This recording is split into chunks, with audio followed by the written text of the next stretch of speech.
nome é Idamis Helena Soyer Barbosa. Eu nasci em Inhumas, cidade do interior de Goiás, né? Em 31 de julho de 1958.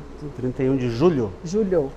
De 58? 58. Está com que idade agora, Idamis? 66 anos. 66. Esse ano faço 67 anos. Esse seu nome não é muito comum, né? De onde é que veio? Não, ele é de origem grega, mas ele tem uma história meio assim, meio folclórica, né? Na verdade, esse nome é de uma tia, irmã da minha mãe.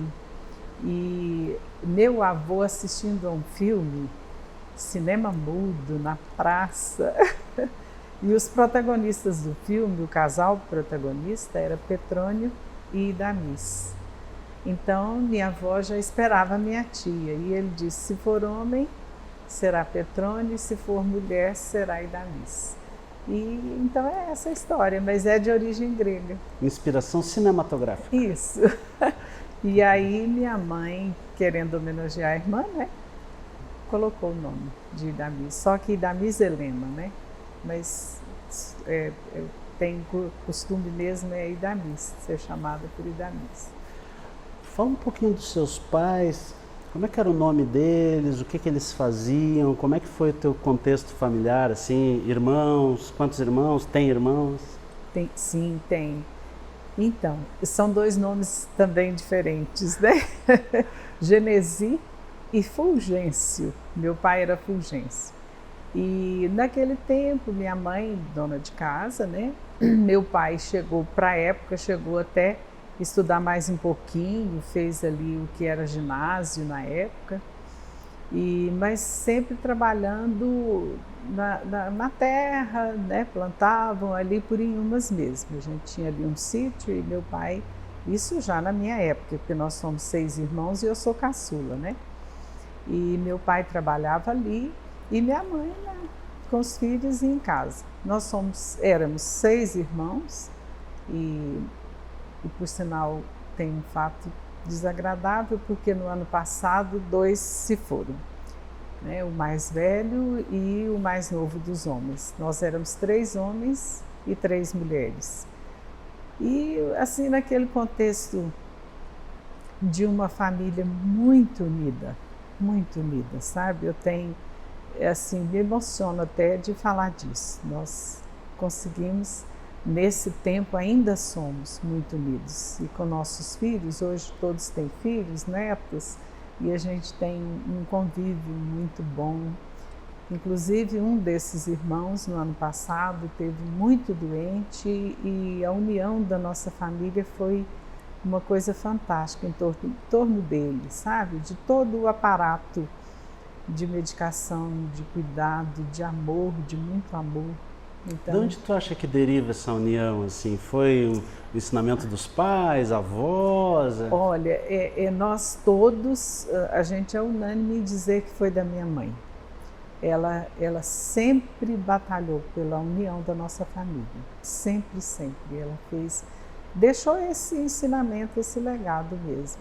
E aí nós viemos, o irmão mais velho também, depois que nós não tínhamos mais nossos pais, todos adultos já quando perdemos.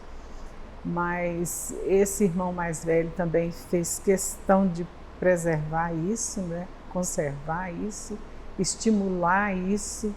Então a gente faz, cada um faz com seus filhos a mesma coisa, graças a Deus. Legal. Como é que era a sua infância lá em Inhumas? Ficou até quanto tempo lá? Eu fiquei em Inhumas até meus 17 anos. Aí vim para Goiânia para fazer ensino médio, né? E aí entrei na universidade, me casei, comecei a trabalhar e me casei, então vim com 17 anos. Mas a minha infância era aquela muito boa, né? Eu tive o privilégio de estudar numa escola referência no estado, em Inhumas. Era um centro de treinamento de professores e que tinha excelentes educadores, sabe? Então eu peguei assim essa nata de educadores em Goiânia, em Inhumas.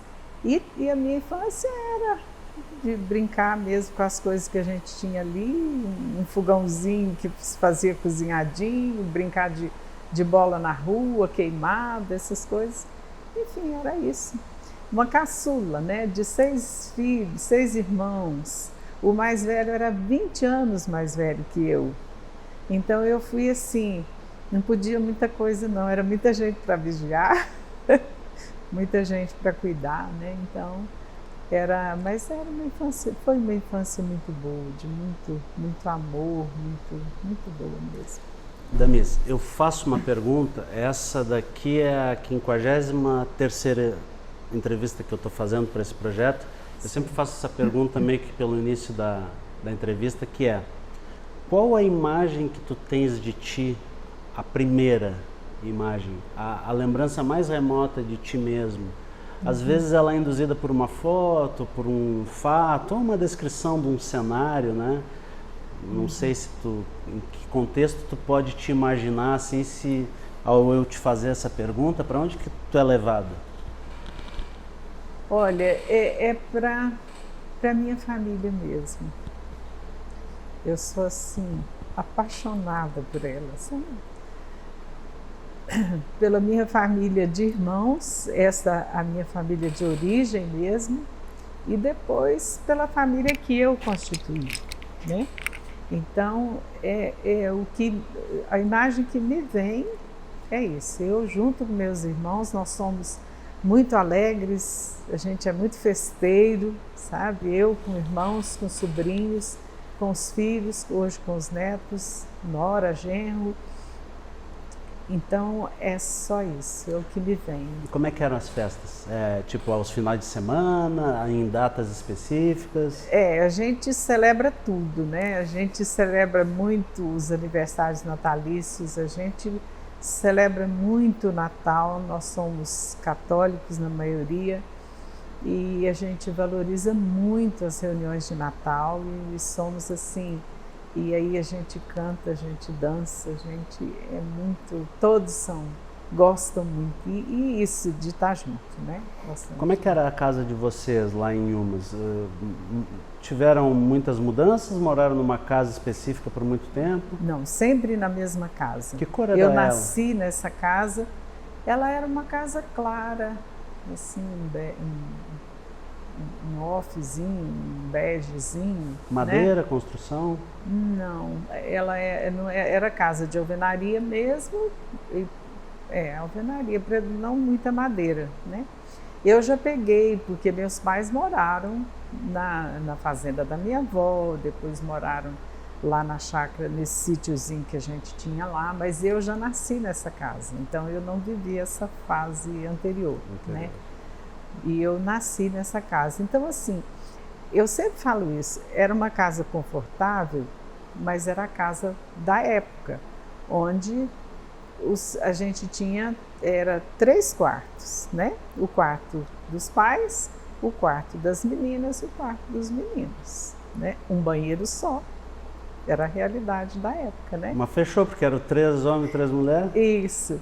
E sendo que, aí eu faço um parêntese, eu nunca convivi com meu irmão mais velho na mesma casa, porque ele era 20 anos mais velho que eu, estava no exército, né? Mas com os outros eu convivi. Então, eu sempre falo que a gente naquela época aprendeu a dividir, aprendeu que tudo ali era de todos, que nós tínhamos que pensar no outro, né? Porque era isso, um quarto só para todos, então a gente tinha que aprender a conviver. Eu acho muito positivo isso. E hoje eu vejo a realidade dos meus filhos, por exemplo, ainda tenho um filho solteiro que está em casa, cada um tem seu quarto, seu banheiro, seu TV, seu celular, né? E infelizmente, por um lado, né? Infelizmente por um lado. Mas, então era uma casa confortável, onde a cozinha era o local de reunião, né? E que os amigos vinham sempre, né? E era ali que a gente reunia. Qual era a tua comida predileta? O que se comia quando criança, né? Porque criança tem esse negócio Tem um... Depois a gente vai crescendo, o gosto muda, né? Os prazeres do paladar mudam, mas tu tem alguma lembrança de alguma comida assim? Olha, minha mãe, ela cozinhava muito bem, muito bem. Tudo que ela fazia era muito bom, né? Mas eu me lembro muito que quando a gente era criança, eu era criança, na hora do lanche da tarde, a gente tinha um fogão a lenha na cozinha, né? Cozinhava-se no fogão a lenha. E a minha mãe deixava ali aquela frigideira que fez o bife. E à tarde, na hora do lanche, ela fazia muito pra gente, assim, passava um arrozinho ali naquela frigideira. Eu tenho o sabor desse arroz até hoje, eu sinto o sabor desse arroz. E outras coisas, o biscoito de queijo muito bom que ela fazia, né? E tinha tipo um pudim que ela chamava creme centenário também, que era fantástico. E tudo. Então, assim, embora tudo fosse muito bom, isso me vem à memória. E tinha alguma amiguinha de infância? Tu brincava mais com as irmãs? Como é que era essa rotina do imaginário infantil mesmo? Olha, não, com as irmãs não, porque a minha irmã, que eu vim abaixo dela, é 7 anos mais velha que eu. Então, quando eu já estava na idade de brincar, 6 anos, ela já não queria brincar isso comigo, né? Aí eu tinha interessante que todos, não importava a classe, né, o estágio de vida que estivesse vivendo, a gente estudava na mesma escola. Nós estudava, era uma escola pública, né, esse centro de treinamento, e lá estudava a filha do açougueiro, a filha do dono da padaria, estudava a filha do fazendeiro, o filho do fazendeiro, estudava a filha da doméstica, nós estudávamos todos ali. E eu tinha uma amiga muito especial nessa época, a Glória. O pai dela era uma pessoa simples que trabalhava num açougue, e eu me lembro muito dela e nunca mais vi, por sinal. Então a gente se encontrava para fazer as tarefas de escola, eu ia para a casa dela, ela ia para mim. E é assim a principal. E lembrança de brincar mesmo, do brincar de criança, é uma outra, a Gilce. Essa acho que não vive mais. Ela também, às vezes eu ia à casa dela, porque não podia, minha mãe não deixava, tinha que ficar com o olho em cima, né? Então, às vezes eu ia, a gente brincava, boneca, cozinhadinha, essas coisas. Mas a Glória me lembra, me marcou muito. Maria, você tinha algum apelido assim? Nunca tive, não. Sabe a que é que eu atribuo isso, Pablo? É o fato de ser a caçula. Eu imagino que quando você... Porque meus irmãos mais velhos tiveram. Eu imagino assim, que você sendo a caçula não tem ninguém abaixo tentando falar para te colocar um apelido, entendeu? Acho que eu atribuo a isso. Então não tem, embora meu nome seja diferente, né? Seja assim, mas não tem. Às vezes alguém assim ameaça de falar um Ida, mas não vai para frente, não. Tu, ao saber do teu nome, depois tu foi entendendo ele como, assim, em que momento? Eu achava meu nome, achava que podia ter sido outra escolha, sabe? Assim, eu pensava, é um nome complicado, ninguém entende. Ao telefone, eu tenho que soletrar, ninguém entende. Criança sim, criança é fácil, entende com facilidade. Mas geralmente as pessoas falam errado. Então, na época eu falei, podia ser um nome mais simples, podia ser uma coisa. Mas hoje não, eu gosto do meu nome. Porque na infância a gente está com aquelas inseguranças e o diferente, ele acaba saindo do padrão e causando mesmo as crianças acabam gerando algum bullying, alguma coisa do diferente, rejeitando o diferente, né? Que na verdade é a beleza, é o diferente. Mas sabe o que é? Eu morava numa cidade pequena onde já tinha minha tia com esse nome. Então, lá não era tão diferente nessa época, né? Acho que isso. Eu acho o nome bonito. E a referência é boa também, né? Grega e de um filme, olha só. Tem uma história boa, né? Como é que foram os teus estudos iniciais, assim? Aonde que tu estudou? E como que foi esse desenvolvimento até chegar e a decisão de vir para Goiânia? Como é que foi essa história? Conta para nós. Então, eu estudava nesse centro de referência lá, né, de formação de professores. Fiz ali até, a gente chamava de quarto ano, né? E naquele tempo existia o tal exame de admissão, para a gente entrar, que hoje é a segunda fase do ensino fundamental, acho que isso que chama, né? Fundamental 2, naquele tempo era o ginásio, que seria a partir do 5º ano hoje. Então a gente tinha que fazer uma prova para entrar nesse 5º ano.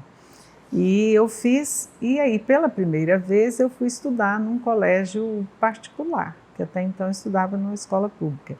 Esse colégio era do meu irmão, né? Com o tempo ele adquiriu esse colégio e eu fui estudar lá. Estudei ali até a 8ª série, 8º ano.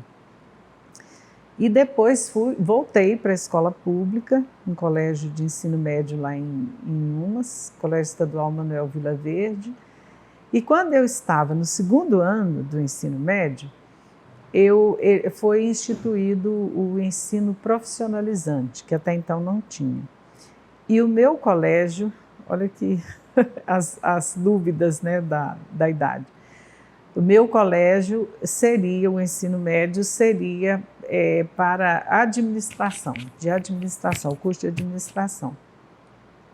E eu naquela época queria odontologia, não quero fazer odontologia, e o colégio Objetivo estava recém-chegado em Goiânia, quer dizer, totalmente novo, uma revolução, né? Assim, tudo muito grande, tudo maior.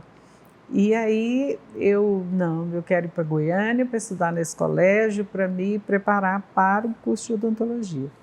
Só que, no final das contas, eu não fiz odonto, foi administração, e me formei em administração. E hoje eu vejo que realmente não seria uma boa odontóloga. Então é isso. Aí vim para Goiânia, fiz o Colégio Objetivo, terminei o... Que ano foi isso?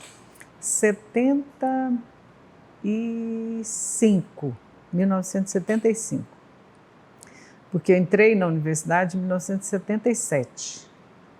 E fiz numa faculdade particular, Faculdade Anhanguera de Ciências Humanas. Fiz o curso de administração lá e nesse meio tempo, quando ainda cursava, foi que eu vim para a universidade como funcionária, né? E como é que foi tu vir para Goiânia? Veio sozinha, veio com família? Não, eu já tinha uma irmã que morava aqui, mas foi um enfrentamento, sabe, Pablo? Foi bem difícil, assim, essa adaptação, porque eu, caçula muito, aparada, né, e tudo, uma cidade interior até então, e chegar aqui eu vim no mês de maio, eu não vim no início de ano letivo, eu vim no mês de maio, eu já peguei a coisa andando, eu me lembro, isso me marcou muito, eu sempre fui assim, estava à frente de alguma coisa no colégio, conhecia todo mundo, do zelador até o diretor, e venho para uma escola muito grande, com uma metodologia completamente diferente, onde eu não conhecia ninguém. Isso me causou um choque, um impacto, sabe? Eu me lembro que eu toda a vida gostei de sentar na frente, participar e tudo, fui sentar no fundo, Então, assim, não foi fácil. E me adaptar em Goiânia, naquele tempo, andar de ônibus, tudo isso foi assim, parece pequeno, mas para mim, na época, foi desafiador, Mas depois de passado, valeu foi demais. traumático? Valeu muito, eu me desenvolvi, eu adquiri uma segurança que eu não tinha, né? Amadureci, foi muito bom, muito bom. E os seus pais tiveram esses desafios aqui, estruturais, né? Mas como é que os seus pais viram isso? Davam incentivo? Tinha algum receio? Porque estava com a irmã também, estava acolhida, né? A segurança era essa. Eu não sei se eu teria vindo se fosse numa situação diferente, de ficar só, morar só, acho que não, sabe? Acho que eles não permitiriam. porque aqui eu estava com a minha irmã, que é bem mais velha, minha madrinha, e então é uma situação que eu continuaria, assim, entre aspas, nos olhares deles, né, eu acho. Fala um pouquinho dessa irmã, como é que é o nome dela? Maria Helena. Ela é uma querida, essa minha irmã. É minha madrinha, madrinha de meu filho mais velho, e é aquela pessoa que, ela então é a minha mãe de novo, que nos une, que agrega muito, uma pessoa muito sensata, muito prudente, sabe? E aí, quando precisava, era ela que tu acionava para as questões maternas. Até assim. hoje ela é uma assim que eu solicito, sabe? Que eu busco. Ela é assim um exemplo mesmo. Bonito. Quanto tempo tu ficou morando com ela? Bom, aí eu morei com ela até me casar. Eu vim em 75 e me casei em 81, 1981. Fiquei esse tempo todo com ela. Uns 6 anos aproximadamente. 6 anos aproximadamente com ela. E aí se casou com quem? Então, meu marido se chama Roldão, é outro nome, né? É uma seleção de nomes diferentes. E ele... Aí nós nos casamos em 81, teve um longo período de namoro, que foi na casa dessa irmã, né? Namoro aos moldes da época. Aquele namoro bem tradicional. Um dia de encontro no sofá? No sofá. Aí tinha hora para sair, para chegar, embora fosse na casa da minha irmã, minha mãe ditava as regras de lá, de umas, né? Não podia ir em qualquer lugar. E era aquela coisa bem controlada mesmo. E do lado romântico, tinha serenatas. Então, ele não toca, não canta, mas ele tinha os amigos que faziam. Isso, melhor avisar que não tem, né? E ele, então, fazia isso, eu na casa da minha irmã. Era aquele namoro daquela época mesmo, Pablo, bem tradicional, bem junto da família, muito bom. E as nossas famílias eram conhecidas, sabe? Ele, embora eu não tenha convivido com ele lá em Umas, mas a família dele, grande parte era de lá. E, de certa forma, ele estava em casa, né? Vamos lembrar um pouquinho dessas serenatas. Agora eu fiquei curioso. Você ficou? Quantas vezes aconteceu? Eu já dei serenata. Lá no Rio Grande do Sul eu já dei serenata, foram 2 vezes apenas, fui num grupo de amigos. Que horas era essa serenata? Como é que fazia para comunicar? Lembra da música? Lembro. Olha, eu não sei o nome. Eu sou nula em outras línguas, nula. Mas eu me lembro que era como a gente falava? Compacto, que tinha uma meia maçã verde na etiqueta dele, assim, no rótulo do compacto. É uma música, não sei falar, não sei cantar. Não sabe cantar também? Não. Bom, mas e ele cantava, ele foi com um amigo que tocava e cantava muito bem, surpresa. De repente, lá pelas 11h30, meia-noite, que sabia que eu já tinha me deitado, a casa toda apagada, era uma casa, né? E ele chegou, eu me lembrei de um dia, né? Ele chegou, e eles chegaram, de repente eu acordei com aquela música, né? E falei, gente, serenata. Fui e acordei minha irmã, Dinha, ó, serenata. Que eu a chamo de Dindinha, viu, Pablo? 67. E aí nós sentamos na sala e ficamos ouvindo. Ouvimos toda a serenata ali, quietinhas. E ele termina... Na rua? Na rua. E a gente ouviu toda a serenata e depois eles foram embora. A gente não abriu, porque às vezes tinha gente que abria a casa, convidava para entrar. Nós não, ficamos ali, né?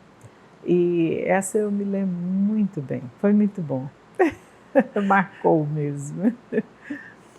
Ele fez um investimento bom. E aí depois deu certo a serenata, veio se casar, e aí aonde que foi morar? Onde que tu morava e qual era a localização? Nós morávamos na Vila Coimbra. É um bairro antigo aqui de Goiânia, né? E morávamos lá. Morava com essa minha irmã lá.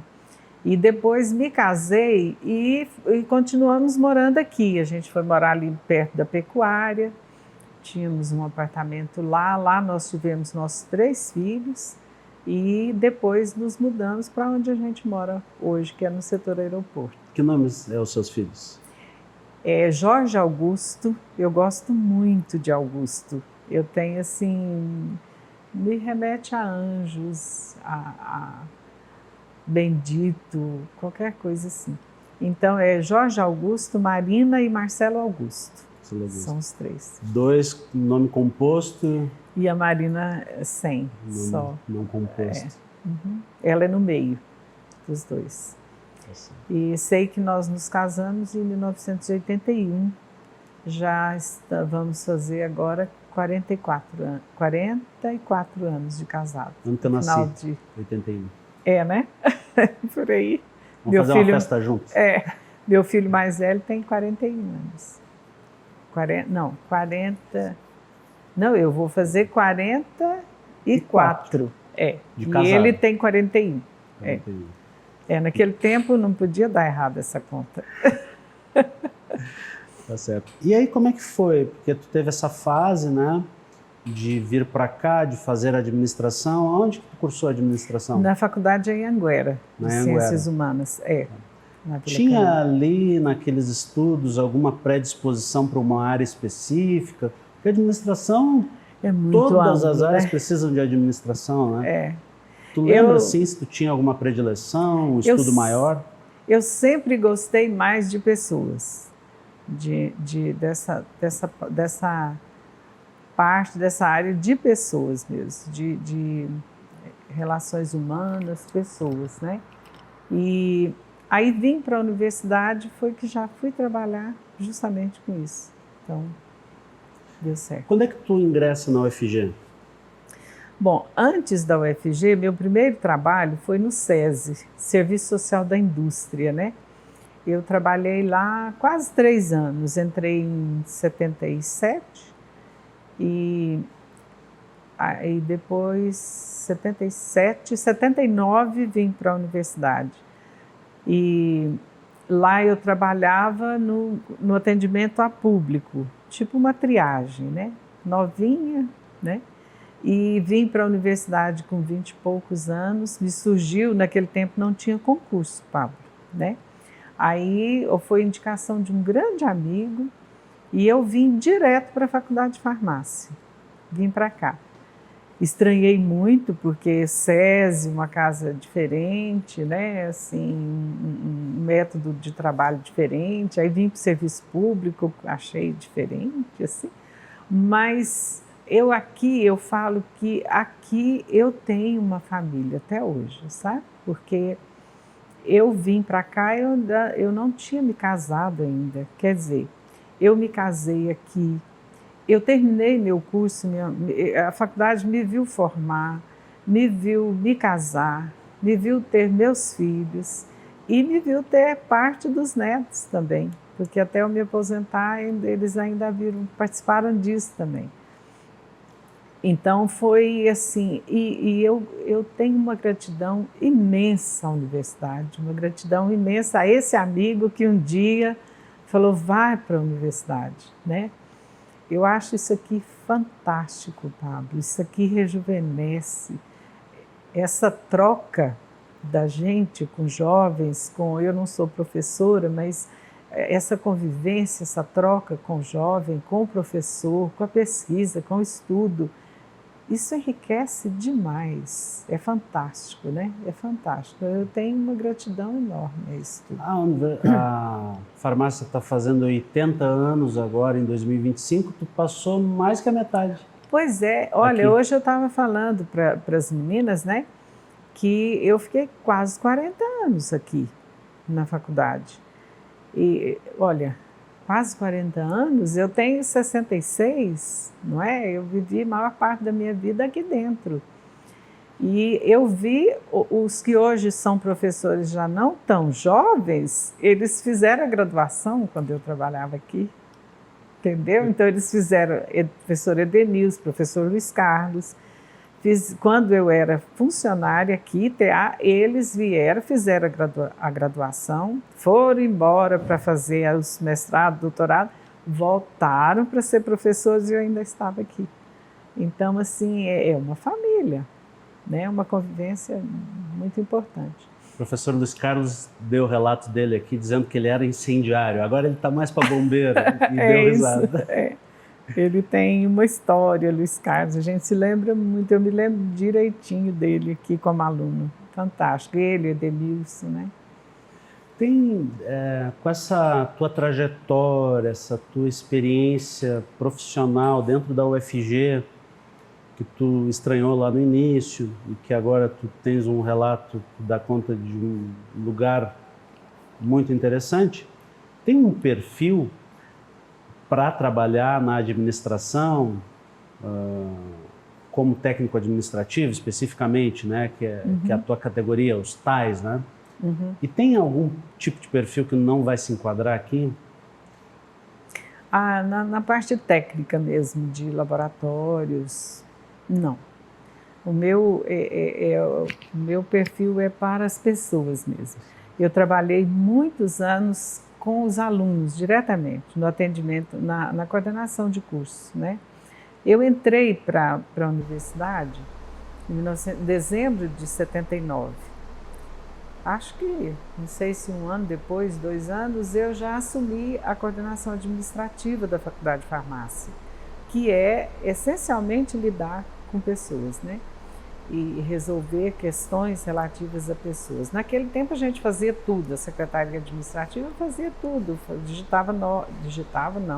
lançava notas. Escrevia ou datilografava? Escrevia numa ficha, tinha a ficha que era manual. E depois vieram as máquinas também, né? Mas essa ficha era manual, carbonada, que a gente lançava as notas.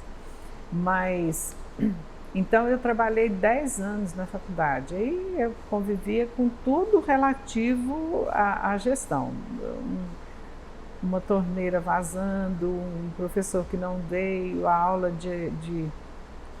faltou material para a aula, um funcionário que não veio, tudo, né? A gente lidava com tudo. E fiquei por ali 10 anos na coordenação.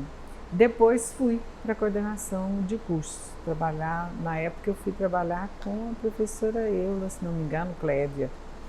E ali fiquei até o final. Eu recebi convite para ir para a reitoria, trabalhar numa pró-reitoria, mas estava fincada aqui, não tinha jeito não, né? E fiquei aqui por 10 anos, até me aposentar na coordenação. E a gente tinha contato com o pai de aluno, com os professores, com os funcionários afins, né, também do trabalho. Então, assim, meu negócio é pessoas mesmo, é gente. Tu teve alguma experiência laboratorial, de técnico de laboratório, não? Não. Mas de onde que vem essa tua questão rejeição? assim? Tu viu alguém passar perrengue, ou passar trabalho, ou não se encaixar? Não. Eu acho que, assim, por não me identificar mesmo, sabe? Uma questão tua, né? Não me atrai. Eu, assim, admiro, acho linda a pesquisa, maravilha. Às vezes eu fico divagando, assim, numa viagem de carro, por exemplo, você vê o trajeto, o contorno da estrada, você fica imaginando quanto estudo tem por trás daquilo, né? E é fruto de pesquisa, né? E aqui a gente conviveu muito com os professores, trabalhando em pesquisa, com frutos maravilhosos. Então, eu admiro muito, gosto, acho lindo, mas para mim não, laboratório não. Já que a gente está falando sobre lidar com pessoas, que é uma característica e que é uma coisa boa, mas também tem desafios aí, né? Porque as pessoas têm os seus humores, os seus comportamentos. Nem todo mundo entende, né, o que é o serviço público. tem os excessos, né? Teve alguma pessoa que passou dos limites contigo, que tu lembre? Alguma coisa do tipo? Tu tinha boa tranquilidade assim para lidar com isso? Olha, parece uma pessoa muito calma? Com a maioria, sim. Mas eu me lembro muito de um colega que a gente tinha.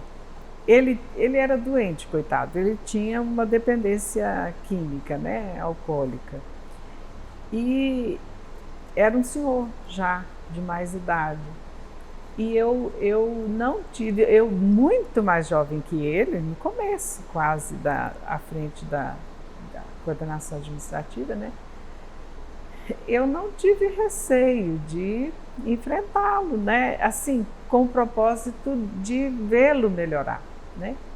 Então, ao meu modo, daquele jeito, eu enfrentei, sabe? Essa questão de falar, mas não pode cortar o fulano que tem esse problema.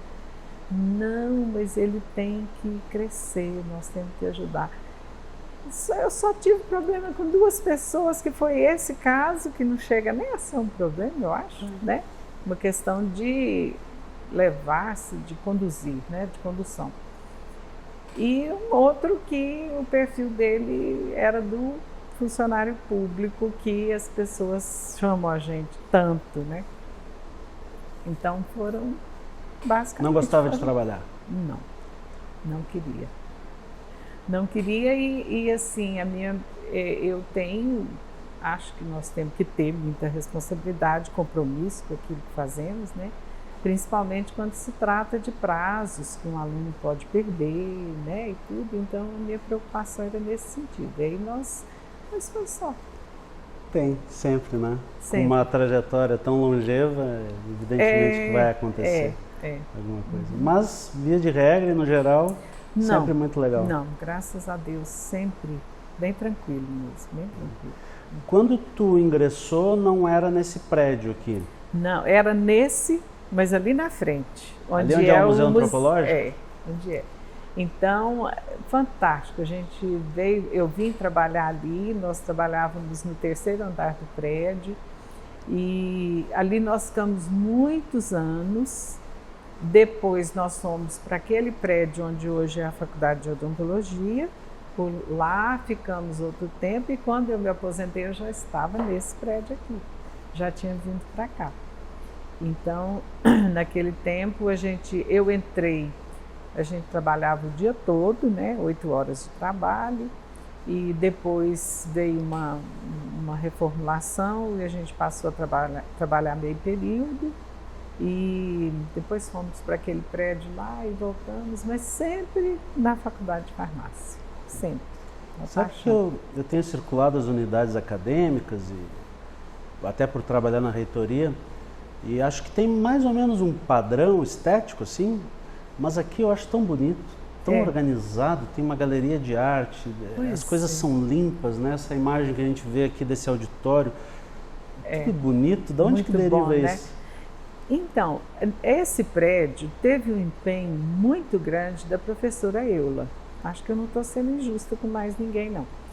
Mas teve um empenho muito grande, assim, uma dedicação. Foi na gestão dela, ela participou muito da construção desse prédio.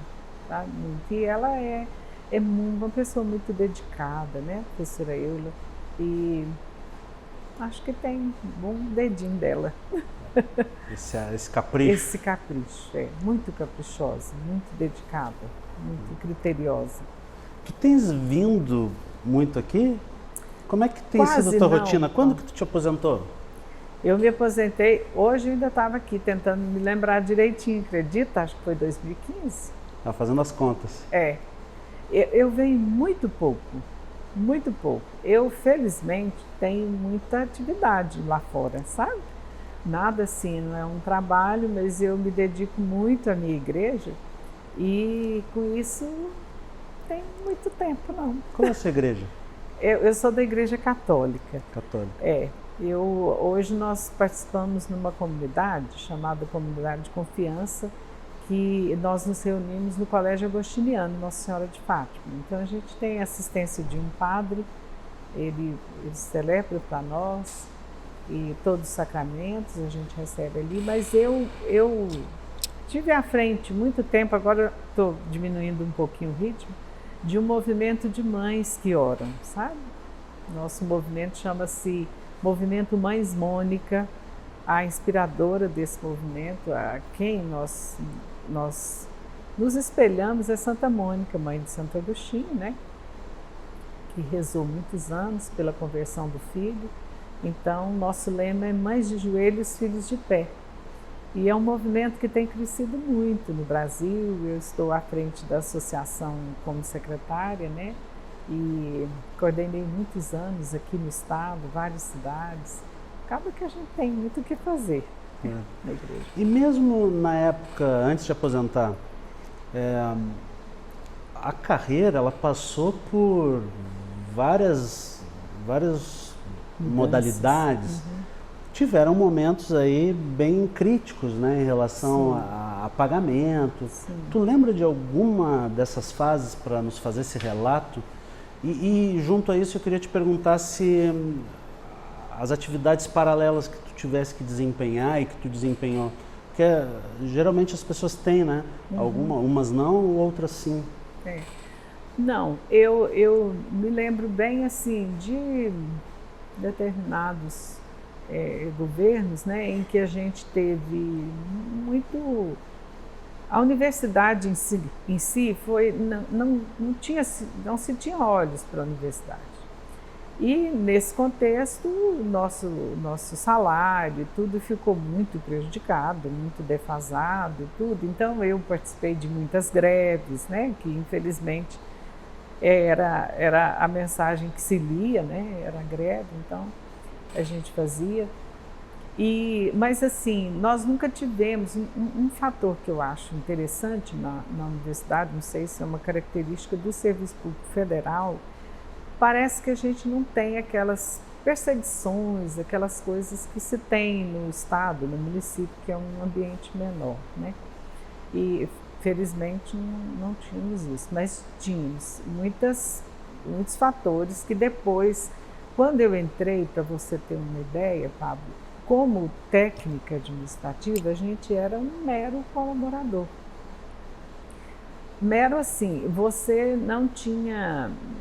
Nós não éramos ouvidos, praticamente, não éramos.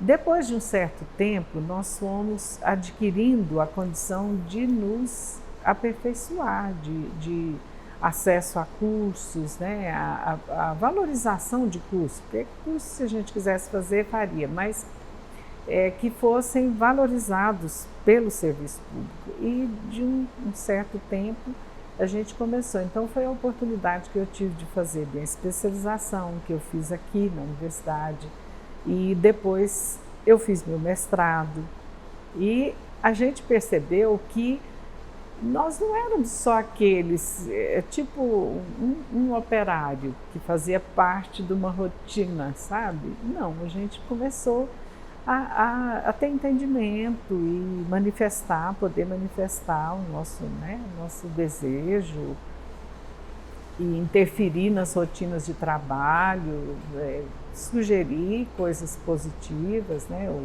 sugerir. Então, assim, isso foi muito marcante para mim. Quando eu entrei na universidade, a ideia que se tinha é que a universidade era para o professor, somente para o professor. E o professor é que decidia tudo, e então nós não tínhamos muito assim, destaque na nossa função. Depois a gente participou da reitoria, né? Já houve reitorias ocupadas, pró-reitorias ocupadas por funcionário, por servidor, né? TA. E no ambiente de trabalho mesmo, na rotina, nas reuniões de conselho diretor, a gente ter mais confiança e poder manifestar, né? Então isso foi muito marcante na minha vida, na minha permanência aqui foi muito marcante. E a possibilidade, os incentivos para me qualificar, isso foi muito importante, muito bom. Teve algum momento que tu, teu marido, chegaram a cogitar a hipótese de sair por alguma... Falta de recursos? Não, na verdade eu recebi um convite para uma outra atividade, lá em Umas inclusive, e nós fomos, tentamos, mas eu não me adaptei muito e voltei. Tirei uma licença aqui, fui e voltei. Mas foi só isso. Não, sempre. Porque é a preocupação de, com essa tua larga trajetória, entender assim esses momentos, né? De recomposições salariais e tal, e do perfil. Eu acho que assim, naquela época, né, antes dessas possibilidades de crescimento, assim, que talvez tenha sido mais complicado um pouquinho, tinha muito o meu perfil de uma pessoa menos aventureira também. Talvez tenha sido isso, sabe? Que não tenha me levado a outras opções.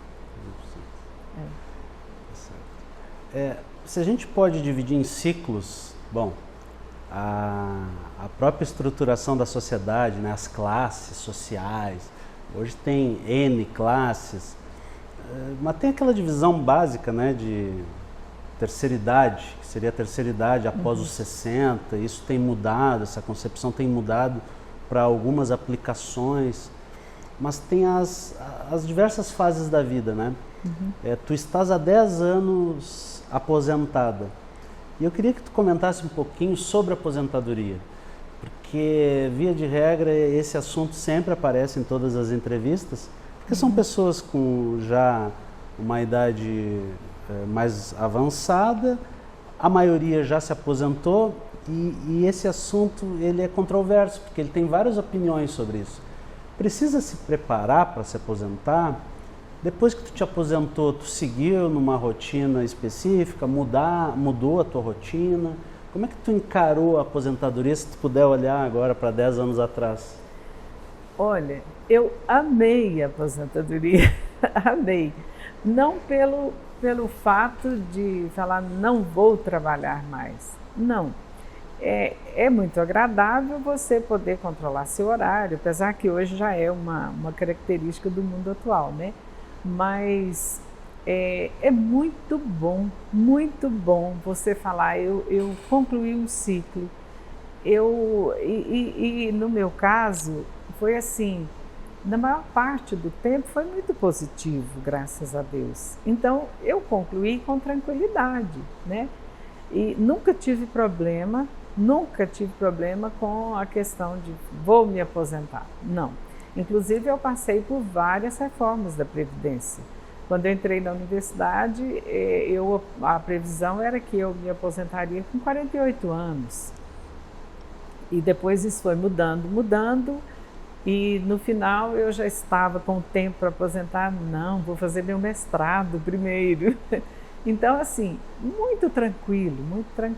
E também tem outro fator, né, que eu me ocupo com outras coisas, eu não consigo ficar parada, não consigo, eu quero agora já nessa vertente da fé, do conhecimento da religião católica, do aprofundamento nela, eu faço muitos cursos, eu leio muito, eu vou a palestras, então assim, e sempre trabalhando com muitas pessoas, tentando evangelizar e ser evangelizada, né?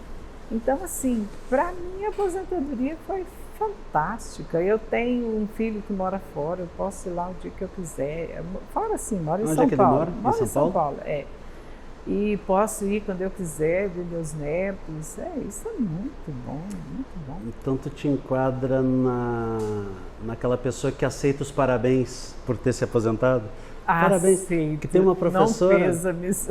Tem uma professora que ela se aposentou recentemente e ela me disse, Pablo, que história é essa de parabéns, porque eu me aposentei? Acho que ela estava enfrentando certa dificuldade, mas eu queria assim, que para ti, tu já deu conta de fazer o relato, mas tu viu muita gente se aposentar, e como é que foram as abordagens, assim, os comportamentos na aposentadoria?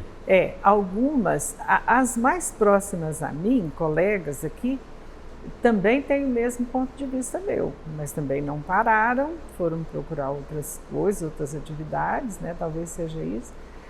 Mas, assim, algumas sim, porque não sei se é se preparar, não sei, né? Não se prepararam. E aí ficam, às vezes arrependem, acham que não devia, que não é muito bom. Não, eu acho ótimo. Muito bom, muito bom. É porque, às vezes, a ausência de algo que tu faz repetidamente... De rotina, né?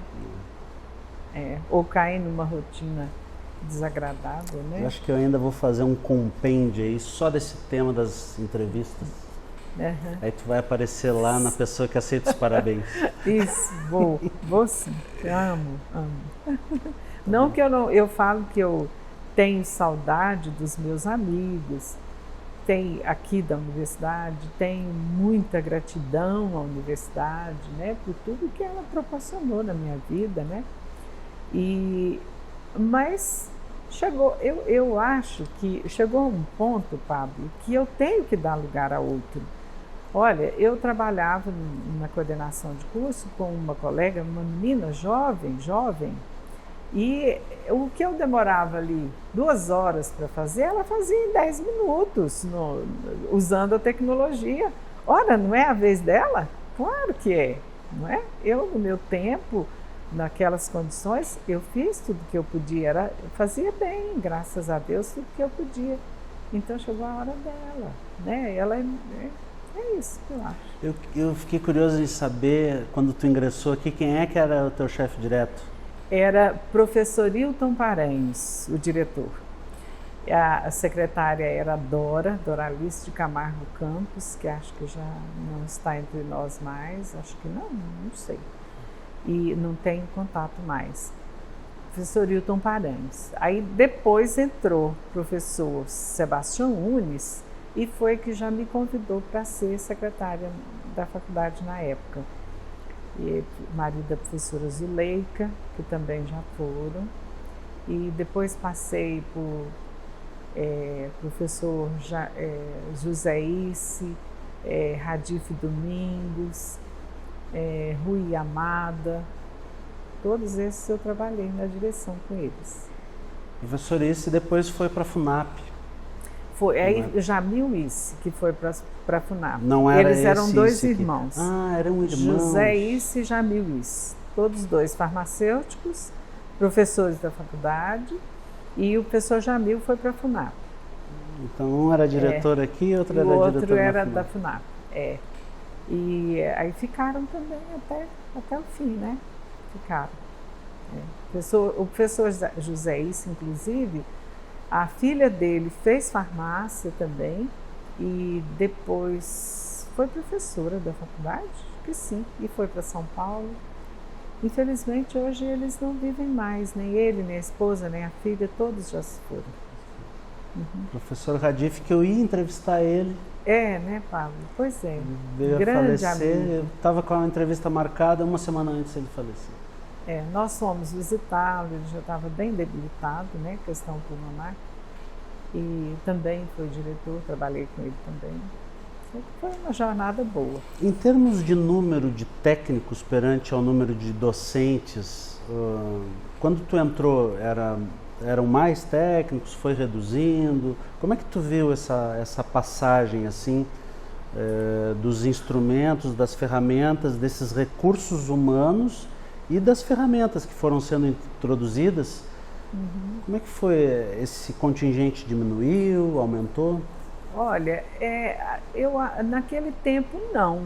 Era satisfatório o número de PAs e de professores, né? E agora, a questão das ferramentas, da tecnologia, né, da evolução da tecnologia, isso foi fantástico, porque inclusive no mestrado eu tive uma disciplina em que a gente foi estudar isso, sabe? E eu era mais velha da sala e eu falei, gente, eu tenho muito que contar, porque quando eu entrei nós tínhamos aquela máquina IBM que não era elétrica, depois veio a eletrônica e depois o computador. As provas eram mimeografadas, que eu não sei nem se você conhece mimeógrafo. Conheço, aquele cheiro. Isso. De álcool. E era tudo muito diferente, né? Muito diferente. Eu me lembro que um dia nós tivemos uma reunião de planejamento da faculdade, na gestão do professor Radir. E me perguntaram, aí nós já tínhamos um computador que era um trambolho, né? E me perguntaram como que eu vislumbrava assim, a universidade. Eu já estava na coordenação. Eu falei, eu imagino a universidade assim, o aluno chegando, mas isso era tão longe, Pablo. Eu imagino o aluno chegar, ele próprio entrar no computador e fazer a matrícula dele. Aí foi assim, até as pessoas ficaram surpresas, pensando, oh, onde que ela está, meu Deus, né? E foi tão rápido para a gente ver isso, né? Muito rápido. Mas eu passei por essas fases todas. E o seu mestrado? Fala um pouquinho dele. Eu fiz o mestrado na área de pessoas, né? De saúde pública. Então eu fiz um estudo sobre a assistência à saúde para o servidor dentro da universidade. E foi muito bom. Eu fiz junto a um órgão que tinha aqui a professora funcionava na Faculdade de Educação. E fiz todos os levantamentos, né, de assistência à saúde para o servidor. E foi muito bom, muito bom. Isso que ano foi? Foi naquele período dos últimos 5 anos, né? Foi. Já quase para me aposentar. Porque tinha um impacto financeiro também. Tinha, inclusive, a gente não pode negar que foi pensando nisso, né, também, que eu fiz. Mas foi um desafio muito grande, porque eu estava há muitos anos sem estudar, muitos anos. E a universidade, o governo federal nos possibilitou isso, né? Então eu tinha um incentivo financeiro e podia tirar a licença. Eu só tirei a licença na época da apresentação da dissertação, né? Mas eu não usufruí da licença durante, não. Foi assim um desafio muito grande, porque eu fiz em Anápolis. Na universidade, na época, não tinha na minha área alguma coisa o mestrado para eu fazer na época, né? Aí surgiu essa opção na Unievangélica em Anápolis, aí eu fiz. Então tinha o desafio do deslocamento, eu vinha trabalhar, depois eu tinha que ir para lá, para participar. Eram 3 dias por semana que eu tinha que ir para lá, dia inteiro, às vezes, outra hora eu vinha, trabalhava, daqui eu já ia para lá, né? E outros desafios, as leituras, digitar todo o trabalho, aprender assim na raça mesmo, né, as tabelas, tudo. Então assim, foi um desafio que eu amei, porque eu cresci, né? Eu cresci com ele. Daquele desafio de chegar aqui em Goiânia para esse desafio do mestrado, como é que tu coloca na balança? Olha, cada um resguardado a sua época, a maturidade e tudo, eu acho que o mestrado foi maior. Foi maior. Porque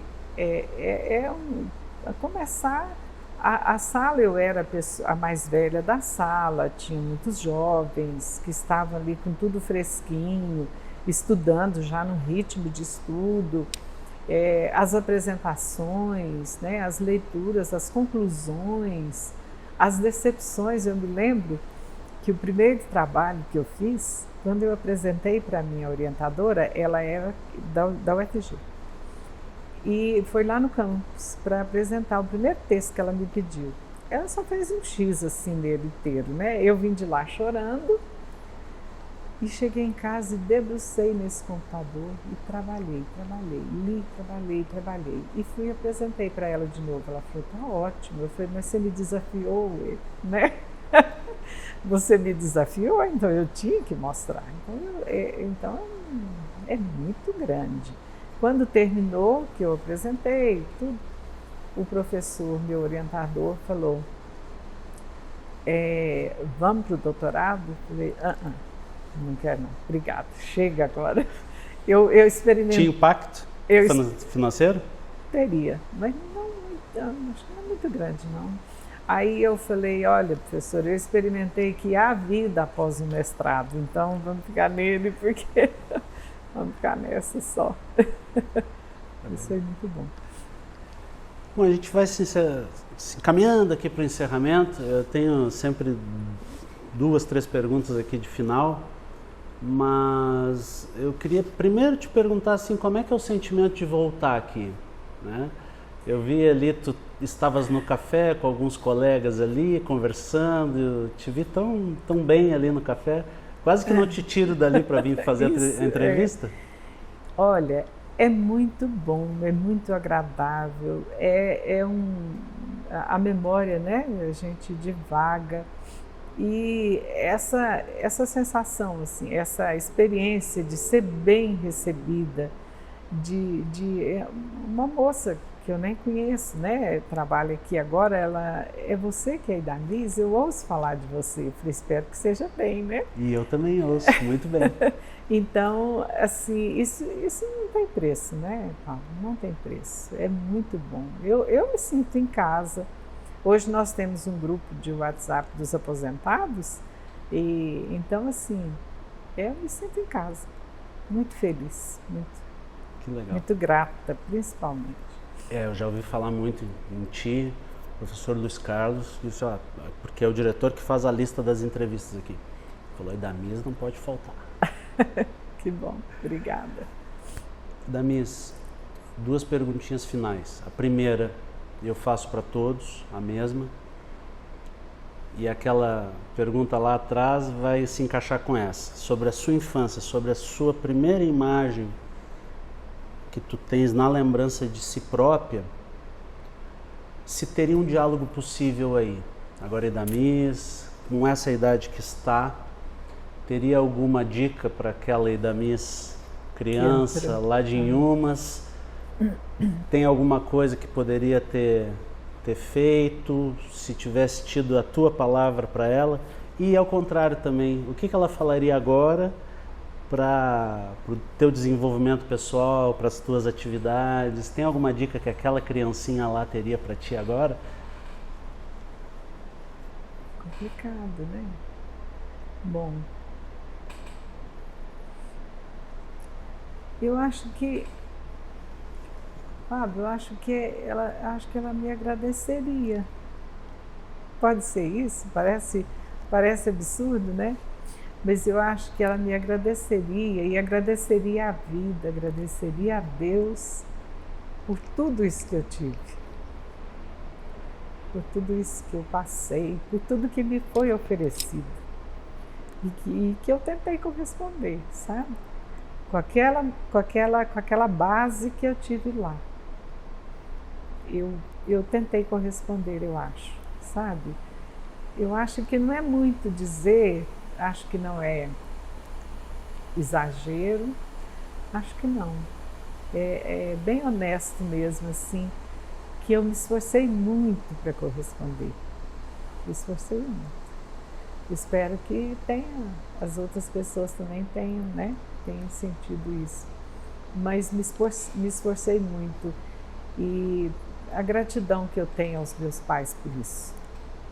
Essa base que eles me deram lá, né? Que acho que as duas não conseguem conversar.